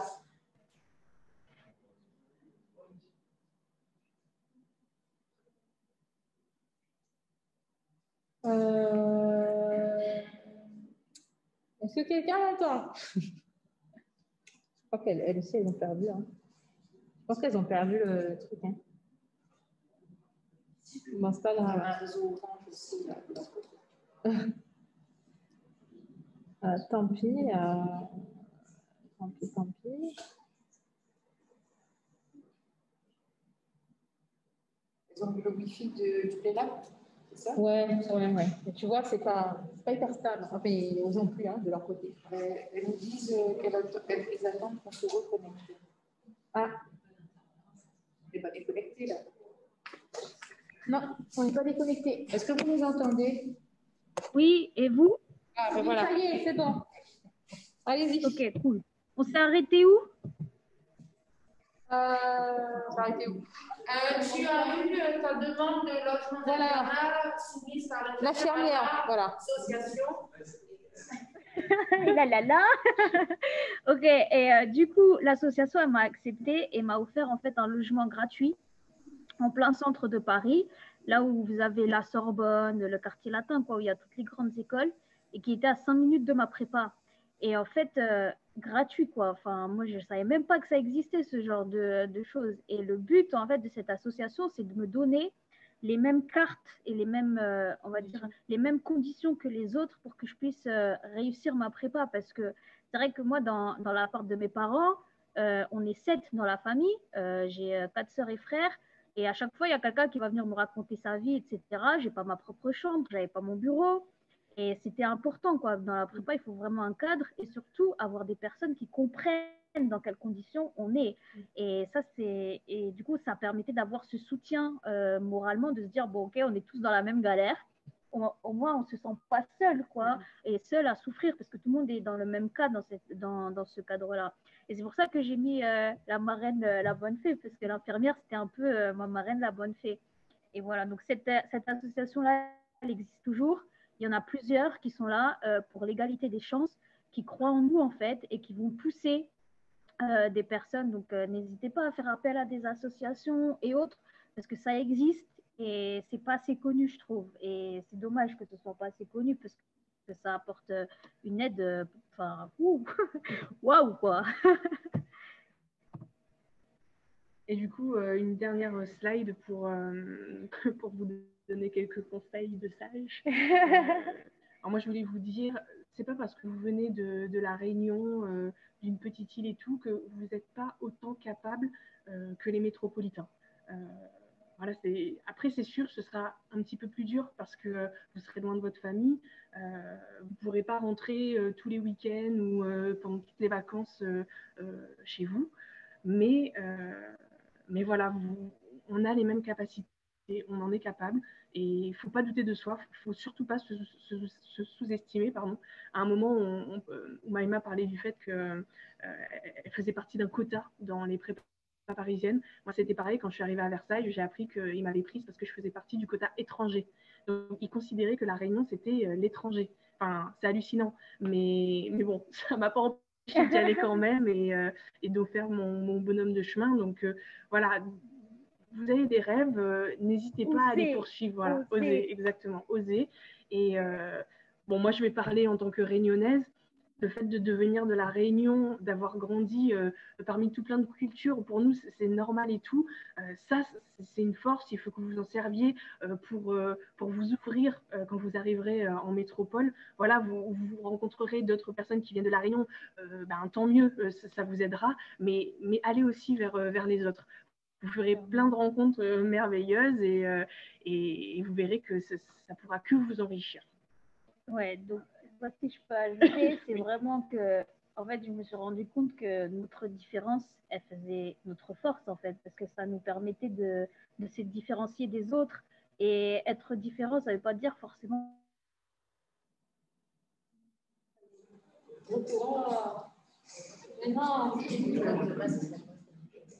Oh là là. Sinon, on va les appeler et on va les mettre le haut-parleur là. Pour les appeler, j'ai pas cette. On appelle par téléphone et puis on les met. Comment tu connectes? On les approche du haut-parleur. Enfin, je sais pas, non? Tu les approches du haut-parleur? Je sais pas, ça va pas sortir le son? Je sais pas. Ça, je sais pas. Il faut que les gars de l'informatique soient là pour nous connecter du téléphone à ça. Attends, ils arrivent. Ok pour le quiz. Elles ont juste. Allô? Oui, ça y est, on vous avait perdu. Vous avez juste on va passer au quiz, les filles, au moins comme ça, parce que le timing. Ils ont retenu des messages clés. Hein. Oui. Oui. Hein? Cette poche, elle est super importante. Genre, appuyez-la, mettez-la sur le mur de votre chambre. Ouais. Du coup, allez, go. Oui, à nouveau, il faut se reconnecter sur le site et on va vous donner un PIN. C'est le deuxième, du coup? Ouais, c'est le deuxième. Oui, c'est ça. Celui-là. Non, c'est Maïga. Et vous cliquez sur Play Present. Voilà. On est revenu à votre slide. Je ne sais pas si vous avez quelques messages à rajouter, mais voilà. On a meublé un petit peu en attendant. On va passer à l'heure. Oui. Voilà. On va passer au quiz alors, du coup. Oui. Ouais. Le temps que le quiz joue en équipe. Vous allez avoir le code PIN, du coup, là, comme tout à l'heure. Okay. Vous avez le code PIN sur votre écran? Oui, alors c'est 598 66 36. Et on a moins de monde en classe, en salle, donc 1580. Oh, ils sont partis. Et oui, on peut avoir jusqu'à 3 heures en gros. Oui, les fins de journée, il y a les transports, tout ça à prévoir, etc. Donc, mais bon, on a encore du monde dans la salle. Hein. On est avec vous. Merci.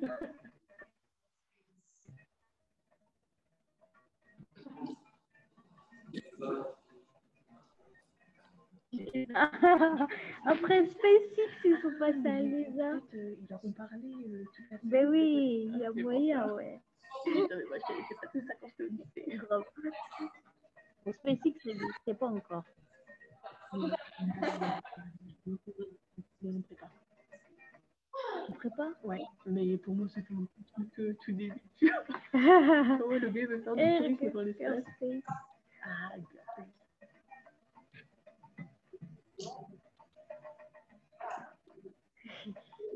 Vous êtes prêts?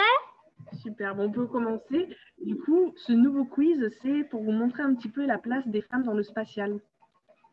Oui, c'est notre côté féministe qui est ressorti. Vous voyez l'écran ou pas? Allô? Ouais, vous voyez l'écran? Du coup, dans la première vidéo qu'on vous avait montré des figures de l'ombre, Catherine Johnson, qui était une physicienne mathématicienne distinguée.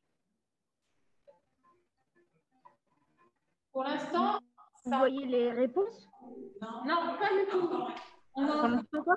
Ah, alors, pause. On va mettre sur pause. Bon, la première. Alors, ça y est, on a la question. C'est bon. Ah. Et les propositions aussi. Voilà. Okay. Je peux pas mettre pause. C'est bon, on voit le compteur là. Les secondes sont un peu. Alors du coup, non mais c'est parce que vous avez commencé en retard. Je pense qu'il doit y avoir un problème de connexion. Donc oui. C'est bien déjà, je suis contente, vous nous avez écouté. Vous avez mis travaux de calcul dans la navigation astronomique, c'est vrai. En fait, toutes les propositions sont vraies.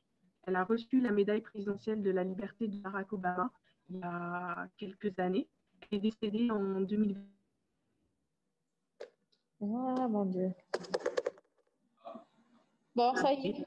Et elle a chanté pendant 50 ans. Allô? Oui, c'est un peu ça. Pardon. Il essaye de suivre, oui. Bref, donc, toutes les propositions sont justes. Vous voyez toujours l'écran? Oui, oui. Ok. Donc,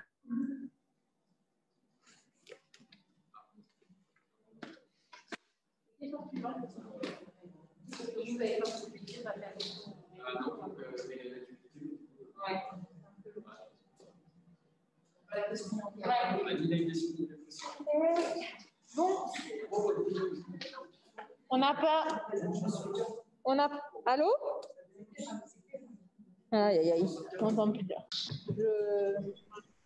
Ah si, on vous entend là. On t'entend là. Allez, bon, on accélère un peu comme ça, on arrive jusqu'à la fin du quiz. Ouais. Juste dans la question que vous venez de voir, les 4 femmes qui étaient citées sont toutes allées dans l'espace. Elles ont toutes été la première de quelque chose. Donc, il y avait la première noire à être allée dans l'espace, la première française et européenne, la première femme à avoir fait une sortie extravéhiculaire et la première que vous avez bien choisie, la première femme à être allée dans l'espace.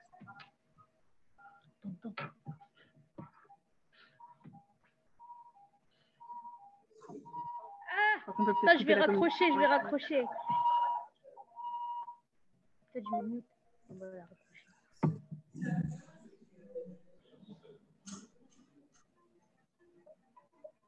Donc, Marie Curie est la première femme à gagner le prix Nobel de physique. Pour quels travaux a-t-elle reçu cette distinction? Ah, je suis allée vite. Ouais. Alors du coup, c'est bien joué. En effet, c'est recherche sur le phénomène des radiations. Il faut savoir que c'est à ce jour la seule femme à avoir reçu 2 prix Nobel dans 2 domaines différents, 2 domaines distincts. Donc la la physique, et elle a reçu aussi en chimie. Et les 3 autres propositions sont aussi des prix Nobel de physique remportés par des femmes. Ah, tu me les as toujours en tête, hein? C'est le plus gros combo avec 3 bonnes réponses. C'est fort, hein? Alors du coup, que s'est amusée à faire Sunita Williams, une ancienne pilote d'essai dans la Navy, lors d'une mission spatiale en micro-pesanteur dans la station internationale, dans la station spatiale internationale. L'ISS. Un match de tennis avec son collègue, battre le record de soulevé de terre, un marathon sur un tapis de course, ou alors l'équivalent du Tour de France sur un vélo ergomètre. L'équivalent du Tour de France sur un vélo. Hein. Il y a un wedge. Donc en effet, elle s'est élancée en même temps. Bien, hein. Ouais. Ah, ils n'ont pas répondu bien. Ah mince, pardon, excusez-moi. Oui, donc c'était un marathon. En fait, les astronautes doivent faire de l'exercice physique tous les jours parce qu'à cause de la micro-pesanteur, ils perdent du muscle. Ouais. Et du coup, elle a décidé de s'élancer en même temps que les coureurs du marathon de Boston. Et elle a fait ses 42 km en un peu plus de 4 heures. Thomas Pesquet, il explique beaucoup ça dans ses vidéos sur Instagram et tout ça. Donc, si ça vous plaît, n'hésitez pas à suivre Thomas Pesquet. Vous allez apprendre beaucoup de choses. Allez, dernière question. Donc, je me rappelle de son prénom, Shola, qui était la première indienne à aller dans l'espace. Elle est décédée lors de l'accident de la navette Columbia en 2003. Et en fait, on vous demande quel hommage lui a été rendu.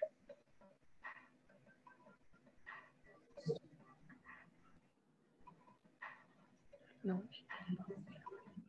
Si, je voulais faire. Il n'y a pas de connexion. Il y a une équipe qui n'a pas encore répondu. Donc, la réponse qui était juste était la dernière. En fait, elle était fan du groupe de musique Deep Purple. Et en mémoire aux victimes de cet accident de la navette Columbia, ils étaient, je ne sais plus, 6 ou 7 astronautes. Ils ont composé un morceau instrumental. Et elle était fan de ce groupe. Ils ont retrouvé des objets dans les débris de l'accident par rapport au groupe Deep Purple. Voilà, voilà. Donc, ce petit quiz, c'était aussi pour vous montrer que les femmes, on a aussi notre place spatiale. Donc, si vous avez envie d'aller dans l'espace, c'est permis. En plus, je suppose qu'en ce moment, ils recherchent des personnes motivées pour pouvoir envoyer des missions humaines vers Mars. Donc, je pense que nous, on est peut-être déjà un peu trop vieilles. Oui, ils commencent déjà dès maintenant. Mais vous êtes la génération qui verra sûrement l'homme marcher sur Mars. Ouais, nous aussi, on sera encore là, non? Peut-être on sera vieille, on n'a pas de maladie de vieux. Arrête. Ça va pas le Covid, c'est ça. Donc voilà, ce quiz clôture notre présentation. Ouais. Bon, je suppose qu'on a que ça vous a plu.